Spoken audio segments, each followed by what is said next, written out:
തൃശൂർ എടവിലങ്ങ് പഞ്ചായത്തിൽ കടൽക്ഷോഭത്തിന്റെ തീവ്രത കുറയ്ക്കാൻ മണൽത്തിട്ട നിർമ്മിച്ചു. കഴിഞ്ഞ ദിവസങ്ങളിലുണ്ടായ ശക്തമായ വേലിയേറ്റത്തെ തുടർന്നാണ് താൽക്കാലിക പരിഹാരമായി മണൽത്തിട്ട ഒരുക്കിയത്. കോട്ടയം രാമപുരത്ത് വീട്ടമ്മയുടെ വളകളറുത്ത് കടന്ന പ്രതികൾക്കായി അന്വേഷണം ഊർജിതം. പ്രതികൾക്കായി തമിഴ്നാട്ടിലെ ഗ്രാമങ്ങളിൽ പരിശോധന നടത്തി കേരള പോലീസ്. അന്വേഷണത്തിൽ മോഷണ മുതൽ കണ്ടെടുത്തു.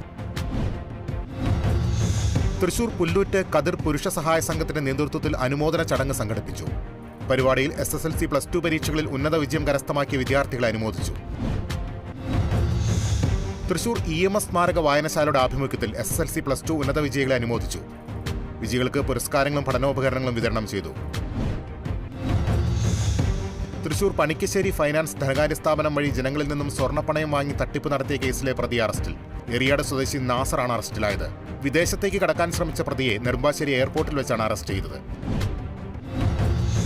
തിരുവനന്തപുരം ആര്യനാട് മധ്യവയസ്കനെ കിണറ്റിൽ മരിച്ച നിലയിൽ കണ്ടെത്തി. കട്ടറക്കോണം സ്വദേശി CS രാജേഷാണ് മരിച്ചത്. ഇന്നലെ മുതൽ കാണാതായ രാജേഷിനെ കാട്ടാക്കട ഫയർഫോഴ്സ് നടത്തിയ തെരച്ചിലാണ് കിണറ്റിൽ മരിച്ച നിലയിൽ കണ്ടെത്തിയത്. കൊല്ലം പോരുവഴി ഗ്രാമപഞ്ചായത്ത് അംഗങ്ങളുടെ നേതൃത്വത്തിൽ ശാസ്താംകോട്ട KSEB ഓഫീസിലേക്ക് പ്രതിഷേധ മാർച്ച് നടത്തി. സിനിമാപ്പറമ്പ് വഞ്ചിമുക്ക് ഭാഗങ്ങളിൽ സ്ട്രീറ്റ് ലൈറ്റുകൾ കത്തിക്കുന്നതിന്റെ ഭാഗമായി കൺട്രോളിംഗ് സ്വിച്ച് സ്ഥാപിക്കണമെന്നാവശ്യപ്പെട്ട് KSEBക്ക് കത്ത് നൽകിയിട്ടും നടപടി സ്വീകരിക്കാത്തതിലാണ് പ്രതിഷേധം. കൊല്ലം ശാസ്താംകോട്ടയിൽ എക്സോസ്റ്റ് വാനിൽ ചെമ്പോത്ത് കുടുങ്ങി. മണിക്കൂറുകളോളം മരണവെപ്രാളത്തിൽ കുടുങ്ങിയ പക്ഷിയെ അഗ്നിശമന സേന രക്ഷപ്പെടുത്തി ചികിത്സ നൽകി. ഷാഫി പറമ്പിൽ MLA സ്ഥാനം രാജിവെച്ചു. സ്പീക്കറിന്റെ ഓഫീസിലെത്തി രാജി സമർപ്പിച്ചു. ലോക്സഭാ തെരഞ്ഞെടുപ്പിൽ ജയിച്ചതിന് പിന്നാലെയാണ് MLA സ്ഥാനം രാജിവെച്ചത്. കൊച്ചിയിൽ വനിതാ ഓട്ടോ ഡ്രൈവർക്ക് മർദ്ദനമേറ്റു. വൈപ്പിൻ കുഴിപ്പള്ളിയിൽ വെച്ചാണ് ഓട്ടോ ഡ്രൈവർ ജയയ്ക്ക് മർദ്ദനമേറ്റത്. ഓട്ടോ സവാരിക്ക് വേണ്ടി വിളിച്ച ശേഷമാണ് മർദ്ദനമേറ്റ ജയ ചികിത്സയിൽ. കോട്ടയം വൈക്കം ആറാട്ടുകുളങ്ങരയിൽ ക്ഷേത്രക്കുളത്തിൽ വയോധികനെ മരിച്ച നിലയിൽ കണ്ടെത്തി. കോട്ടയം കുറുവിലങ്ങാട് സ്വദേശി ഭാസ്കരനാണ് മരിച്ചത്. ശരീരത്തിൽ ആഴമേറിയ മുറിവും കഴുത്തിൽ മുണ്ടു ചുറ്റിയ നിലയിലുമായിരുന്നു മൃതദേഹം കോട്ടയം മെഡിക്കൽ കോളേജിലേക്ക് മാറ്റി. പോസ്റ്റ്മോർട്ടത്തിന് ശേഷമേ മരണകാരണം വ്യക്തമാകൂ. കാറിൽ നീന്തൽക്കുളമൊരുക്കി നടുറോഡിൽ വാഹനമോടിച്ച കേസിൽ വ്ളോഗർ സഞ്ജു ടെക്കി സാമൂഹിക സേവനം തുടങ്ങി. ആലപ്പുഴ മെഡിക്കൽ കോളേജിൽ തിങ്കളാഴ്ച മുതലാണ് സഞ്ജു സേവനം തുടങ്ങിയത്. നിയമലംഘനത്തിന് 15 ദിവസത്തെ സേവനമാണ് മോട്ടോർ വാഹന വകുപ്പ് നിർദ്ദേശിച്ചിട്ടുള്ളത്. റോഡ് ക്യാമറ പദ്ധതിയിൽ പണം അനുവദിക്കാൻ സർക്കാരിന് ഹൈക്കോടതിയുടെ നിർദ്ദേശം. അടുത്ത ഗഡു കോടതിയിൽ കെട്ടിവെക്കണം. 11 കോടി കെട്ടിവെക്കാനാണ് കോടതിയുടെ നിർദ്ദേശം.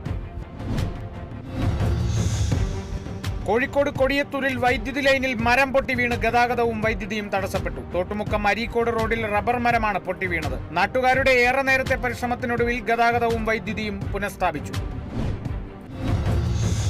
ബേക്കറി വ്യാപാര പാരമ്പര്യം നിലനിർത്തുന്നതിനും നൂതന സാങ്കേതിക വിദ്യകളെ പരിചയപ്പെടുത്തുന്നതിനും യുവതലമുറയെ ബേക്കറി മേഖലയിലേക്ക് ആകർഷിക്കുന്നതിനായി ബേക്ക് അസോസിയേഷൻ കേരളയുടെ നേതൃത്വത്തിൽ മലപ്പുറം ജില്ലാ സ്മാർട്ട് ടീം കോൺക്ലേവ് വളാഞ്ചേരിയിൽ നടന്നു. IBF അഖിലേന്ത്യാ പ്രസിഡന്റ് PM ശങ്കരൻ ഉദ്ഘാടനം ചെയ്തു.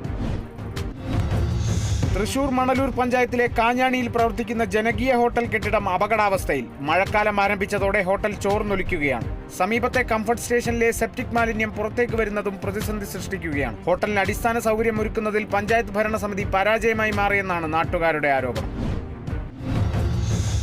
തൃശൂർ കാഞ്ഞാണിയിൽ അംബേദ്കർ ദിനത്തിൽ കോൺഗ്രസ് നേതാക്കളും പോലീസുമായി നടന്ന തർക്കത്തിൽ 12 പേർക്ക് ശിക്ഷ വിധിച്ച് കോടതി. 1 ദിവസത്തെ തടവും 800 രൂപ പിഴയുമാണ് ശിക്ഷ.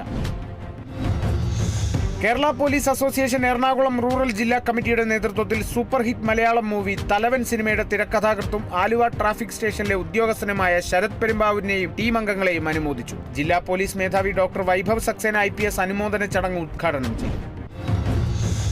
9 വയസ്സുകാരന് നേരെ ലൈംഗികാതിക്രമം നടത്തിയ കേസിൽ പ്രതിക്ക് 11 വർഷം കഠിന തടവും പിഴയും. പോരുവഴി പള്ളിമുറിത്തറയിൽ വടക്കതിൽ മാഹിനെയാണ് ഫാസ്റ്റ് ട്രാക്ക് സ്പെഷ്യൽ കോടതി ജഡ്ജി F മിനിമോൾ ശിക്ഷിച്ചത്. 40,000 രൂപയാണ് പിഴ. പിഴയൊടുക്കാത്ത പക്ഷം 8 മാസം കൂടി അധിക തടവ് അനുഭവിക്കണം.